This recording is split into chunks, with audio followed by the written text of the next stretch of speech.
네, 어제 국회 법사위 여야 간사가 조국 법무장관 후보자 청문회를 다음 달 2일과 3일 이틀 동안 열기로 합의했는데 민주당 지도부는 합의 내용에 불만을 나타냈습니다.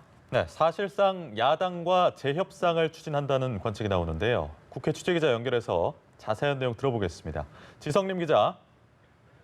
네, 민주당 원내 지도부는 오전에 비공개 대책회의를 열고 법사위 여야 간사 합의를 수용할지 말지 논의했지만 결국 재협상 쪽으로 결론을 내린 것으로 알려졌습니다.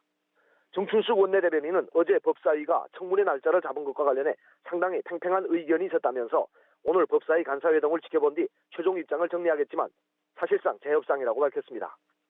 이인영 원내대표를 비롯한 민주당 원내 지도부는 법정 시한인 다음 달 2일까지 청문회 절차를 마무리해야 한다고 강조해왔습니다. 이 때문에 이 원내대표 등은 법사위 여야 간사가 어제 9월 2일과 3일 이틀로 청문회 일정을 합의하자 강한 불만을 제기했습니다. 오전에 총리 공간에서 열린 고위당정청 협의회에서도 청문회 일정과 관련한 불만과 지적이 나왔습니다.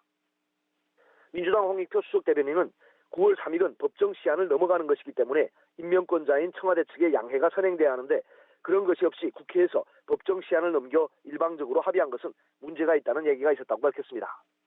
한편 검찰이 조국 후보자 의혹과 관련해 동시다발로 압수수색에 나선 데 대해 여야는 엇갈린 반응을 내놨습니다.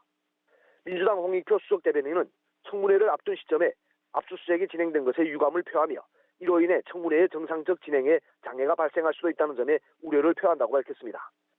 이어 이번 압수수색이 검찰개혁을 방해하려는 정치적 의도가 아니길 바란다며 검찰은 인사청문회 결과를 보고 검증 과정에서 해소되지 않은 의혹이 있다면 그에 대한 조사를 통해 진실을 밝혀주기 바란다고 강조했습니다.